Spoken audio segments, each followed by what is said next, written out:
चंद्रगुप्त ने चाणक्य की बहुत बड़ी चिंता दूर कर दी थी। धनानंद के द्वारा मिले अपमान का बदला चाणक्य को अब इस बालक के रूप में दिख रहा था।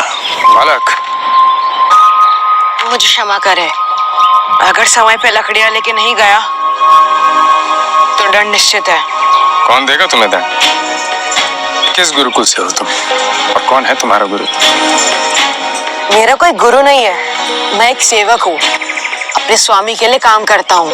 कौन है तुम्हारा स्वामी? मैं उससे मिलना चाहता हूँ। मैं तक्षशिला का आचार्य हूँ और मैं चाहता हूँ कि तुम मेरे साथ तक्षशिला चलकर अपनी शिक्षा की पूर्ति करो। तक्षशिला? आप तक्षशिला के आचार्य है? मैं भी पढ़ना चाहता हूँ, लेकिन शायद वो मेरे भाग्य में नहीं लिखा।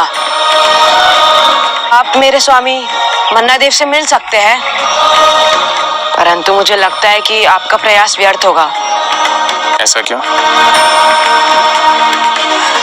क्योंकि मन्नादेव अपने सेवकों को इतनी आसानी से छोड़ते नहीं हैं।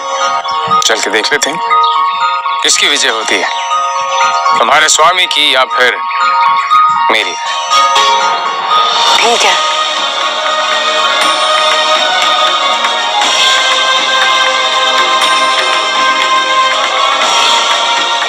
कुछ ही समय में दोनों जंगल के किनारे पर बसे एक छोटे से गांव में पहुंचे। मन्ना के पास चंद्रगुप्त जैसे सैकड़ों सेवक थे, जिनसे वो अपना काम तो करवाता ही था और सही दाम मिलने पर उन्हें बेच भी देता था। जब चंद्रगुप्त चाणक्य को लेकर मन्ना के पास पहुंचा तो उसका गुस्सा फूट पड़ा। पूरा दिन निकल गया, वही मात्र इतनी सी लकड़ियों के लिए। अब कल तुम इसकी 5 गुना लकड़ियां लेकर के आओगे, तभी भोजन को हाथ लगाना। ये सुन चाणक्य समझ गए कि ये मन्ना धनानंद जितना ही क्रूर और निर्दयी है। इससे क्यों दंड दे रहे हो तुम? ये दंड का नहीं, पुरस्कार का अधिकारी है। इस सब में इसका कोई दोष नहीं। अभी अभी इसने एक यात्री के प्राणों की रक्षा की है। आपके यात्री की जान तो बच गई श्रीमान, परंतु मेरा तो नुकसान हुआ ना। कर दीजिए मेरे नुकसान की भरपाई, चुका दीजिए मेरा उचित मूल्य। मैं इस बालक को भोजन दे दूंगा, तब तक इस बालक को भोजन नहीं मिलेगा। मान्यवर, मैं तक्षशिला का आचार्य चाणक्य हूँ और मूल्य आपको अवश्य मिलेगा, किंतु उससे पूर्व आपको इस बालक को मुक्त करके मुझे सौंपना होगा और फिर उचित समय आने पर मैं आपको आपकी आशा से अधिक धनवान बना दूंगा। ये मेरा वचन है। सुना आपने? हे आचार्य, मुझे धनवान बनाएगा। व्यापारी हूँ श्रीमान, इसलिए आप मुझे सपने ना ही दिखाए तो बेहतर होगा। आप मेरा उचित मूल्य ला करके मुझे दें। मैं ये बालक तो क्या, मैं इससे भी अच्छा सेवक ला करके दूंगा तुम्हें।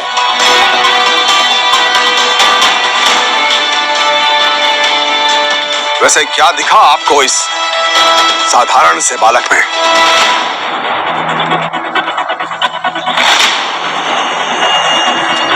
मगध का भविष्य, मगध का सम्राट। ये बालक मगध का सम्राट तुम्हें कहां से लगता? कदापि नहीं बन सकता ये। मान्यवर, सपने देखने का अधिकार उन्हें ही होता है जिनमें सपनों को पूरा करने की क्षमता हो, और ये मैं इसी क्षण सिद्ध कर सकता हूँ। अच्छा, वो कैसे श्रीमान? करवा लीजिए प्रतिस्पर्धा,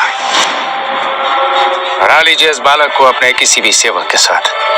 यदि ये विजय होता है तो ये मेरा शिष्य बनेगा, और यदि ये हार जाता है तो इसके साथ साथ मुझे भी आपकी अधीनता स्वीकार होगी। मैं भी आपका सेवक बनूंगा। मुझे स्वीकार है आचार्य। अब ये और तुम दोनों को मेरी अधीनता स्वीकार करनी होगी। अब देखो आचार्य, मेरा सेवक कैसे धूल चटाता है इस बालक को। मायादेव, देखो।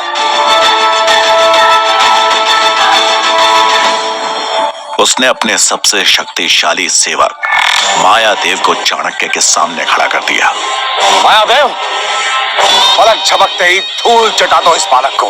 मायादेव की विशाल कदकाठी को देख चंद्रगुप्त घबरा गया, लेकिन तभी चाणक्य ने चंद्रगुप्त के कान में धीरे से कुछ कह दिया।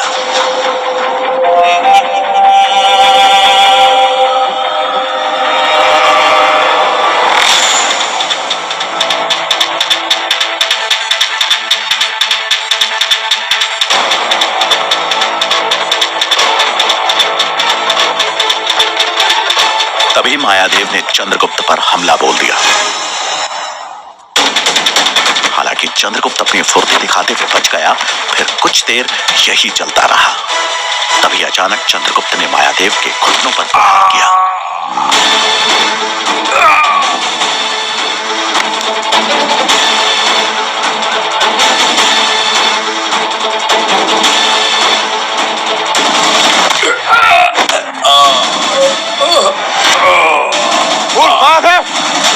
अगर तू इस बालक से हार गया तो मैं तुम्हें कभी माफ नहीं करूंगा। मन्ना के चिल्लाने से चंद्रगुप्त का ध्यान एक पल के लिए भटक गया। तभी मायादेव ने इसका लाभ उठाया और चंद्रगुप्त को अपने चंगुल में फंसाकर दूर हवा में उछालकर फेंक दिया। चंद्रगुप्त जमीन पर धड़ाक से गिर पड़ा। ये देख चाणक्य थोड़े निराश हो गए, जबकि मन्ना और वहां उपस्थित भीड़ शोर मचाने लगी। इसी शोर में चंद्रगुप्त को एक दबी सी चीख सुनाई दी और वो तुरंत वहां से भाग निकला। वो देखो आचार्य, भाग गया तुम्हारा राजा। अब तुम हाथों में कमंडल नहीं, बेड़िया पहनने के लिए तैयार रहो। बेड़िया। हालांकि चाणक्य समझ गए कि चंद्रगुप्त डर से नहीं बल्कि किसी और कारण से वहां से भागा है।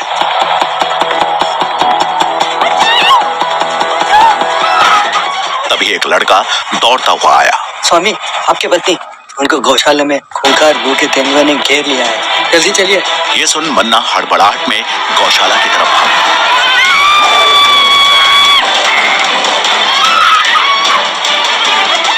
गौशाला के बाहर लोगों की भीड़ जमा थी।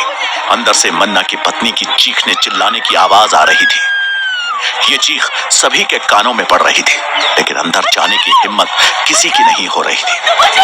और तभी सबको अचंभित करते हुए बालक चंद्रगुप्त ने गौशाला के अंदर छलांग लगा दी।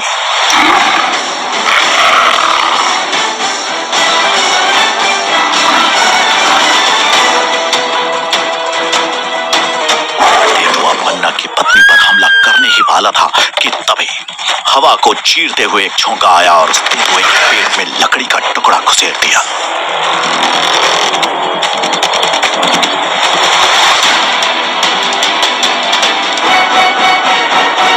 देखते ही देखते वो तेंदुआ अपनी अंतिम सांसें गिनने लगा। माई, अब आप सुरक्षित हैं। मैंने तेंदुओं को मार दिया है। जब मन्ना की पत्नी ने अपनी आंखें खोली तो उसे यकीन नहीं हुआ। उसके सामने चंद्रगुप्त खड़ा था। आज एक साधारण से सेवक ने मन्ना की पत्नी की जान बचाई थी।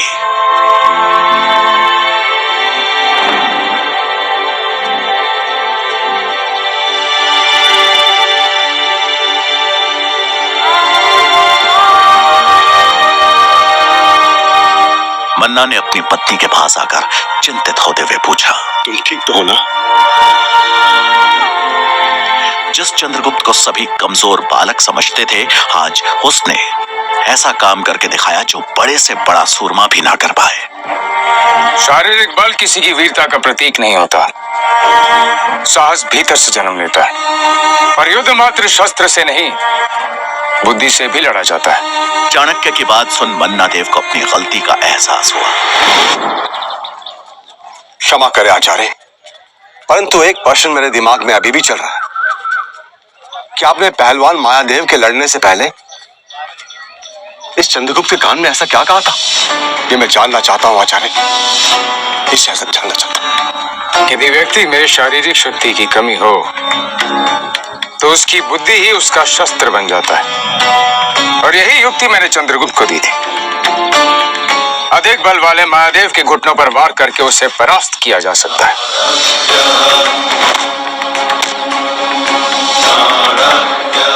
मन्नादेव चाणक्य की प्रतिभा से समझ गया था कि ये कोई साधारण आचार्य नहीं, बल्कि बहुत बुद्धिमान और अनुभवी आचार्य है। उसने चाणक्य से माफी मांग चंद्रगुप्त को आजाद कर चाणक्य को सौंप दिया।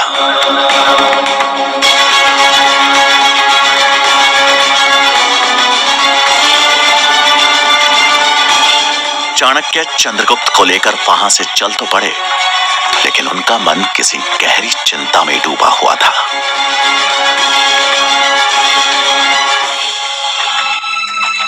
यशोधरा तक धनानंद के दरबार वाली घटना पहुंच चुकी है। न जाने वो किस मानसिक स्थिति में होगी। उसके प्राणों के लिए संकट हो सकता है।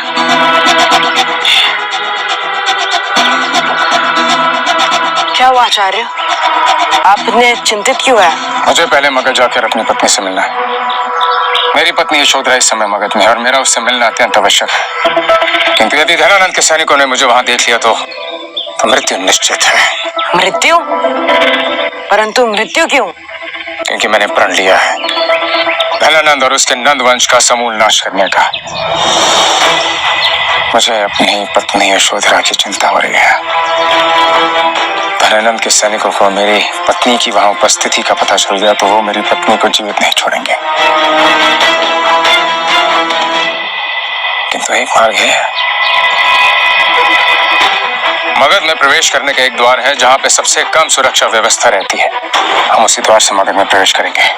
चाणक्य बिना कोई पुनर्विचार किए वापस मगध की तरफ चल दिए, लेकिन वहां मुख्य द्वार पर कड़ी सुरक्षा व्यवस्था ने उन्हें फिर चिंता में डाल दिया।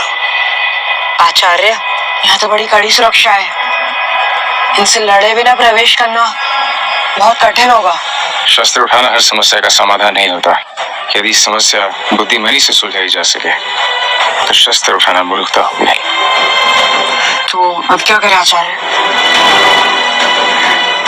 तुम यही मेरी प्रतीक्षा करो, मैं आता हूँ।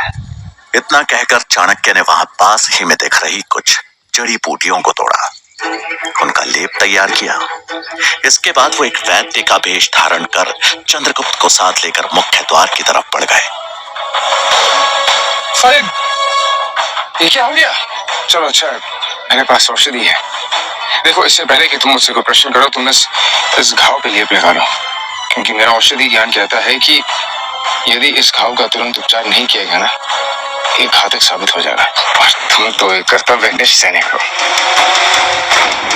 एक वैद्य होने के नाते मेरा कर्तव्य बनता है कि जो सैनिक मेरे और मेरे परिवार की रक्षा करता है उसे मैं हर संभव रूप से सहायता दूं। उनकी आंखों में झलक रहे सत्य और करुणा के भाव को देख उसने बगैर कोई प्रश्न किए चाणक्य का धन्यवाद किया और उन्हें प्रवेश करने की अनुमति भी दे दी।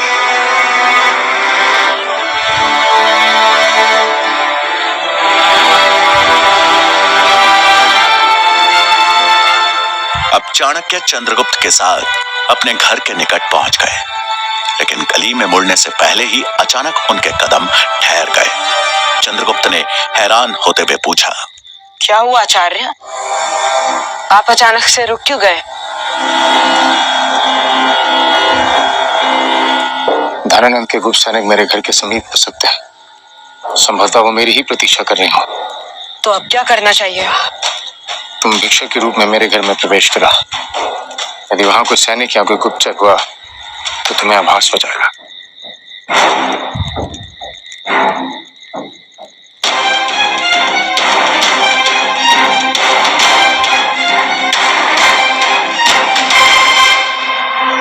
कुछ ही पलों में चंद्रगुप्त चाणक्य के घर के बाहर था तो उसने हर तरफ नजर दौड़ाई, लेकिन वहां पे ऐसा कोई भी सैनिक या गुप्त सैनिक नहीं दिखाई दिया। यशोधरा ने दरवाजा खोला। माता, भिक्षा मिलेगी? यशोधरा का मन अंदर से विचलित था, लेकिन घर पर आए भिक्षुक को खाली हाथ तो नहीं भेज सकती थी। हाँ पुत्र, घर में भोजन है, मैं तुम्हारे लिए लेकर आती। लगता है तुम बहुत देर से भटक रहे हो। ठहरो, मैं अभी आई। ये बोलते हुए यशोधरा अंदर चली गई। कुछ समय बाद जब वो भोजन और पानी लेकर लौटी तो यशोधरा ने चाणक्य को अपने सामने अचानक खड़ा पाया।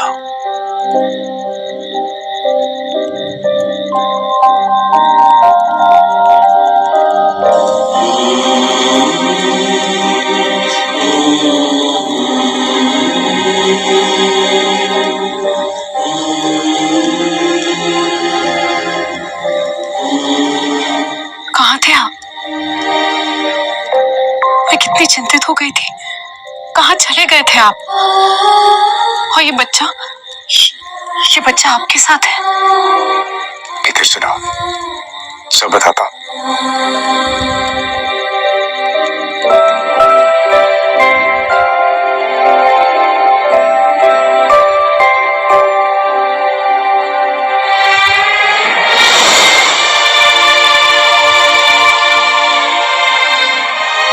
यशोधरा ने अचानक से कई प्रश्नों की झड़ी लगा दी। चाणक्य ने भी सभी प्रश्नों का उत्तर बड़े धैर्य से दिया। हमें देश की रक्षा करनी होगी, उसके लिए हमें अखंड भारत का निर्माण करना होगा। एक ब्राह्मण का मान सम्मान उसकी चोटी होती है ना, इस दरिद्र ब्राह्मण को उसकी चोटी से पकड़कर घसीट के बाहर ले जाओ। जब तक तेरे और तेरे नंद वंश का समूल नाश नहीं कर देता, तब तक इस राज सिंहासन पे किसी योग्य राजा को नहीं बिठा देता। मैं अपनी शिखा नहीं बांधूंगा। यशोधरा को धनानंद के दरबार में हुए अपने अपमान से लेकर जंगल में चंद्रगुप्त के मिलने तक की पूरी कहानी विस्तार से सुना दी।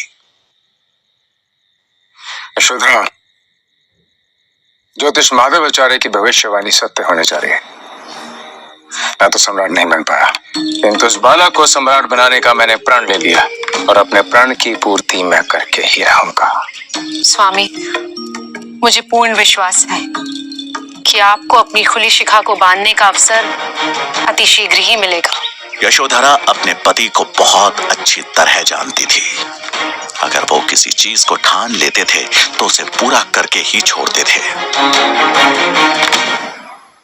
रात को जब यशोधरा भोजन की तैयारी कर रही थी, तभी चाणक्य रसोई में आए। उनके हाथ में एक प्याले में रखा गाढ़ा सा पदार्थ था, जिसे देखकर यशोधरा ने उत्सुकता से पूछा, स्वामी, औषधि, आपका स्वास्थ्य तो ठीक है? ये औषधि नहीं, ये विष है। विष? विष? परंतु किस लिए? चंद्रगुप्त के लिए। तुम उसके भोजन में मिला के उसे खिला देना। नहीं, मैं ऐसा नहीं कर सकती। स्वामी, आप ऐसे कह भी कैसे सकते हैं? इतना छोटा बालक, और आप मुझसे कह रहे हैं कि उसके भोजन में विष मिला दूं? नहीं। तुम्हें जितना कहा है तुम था।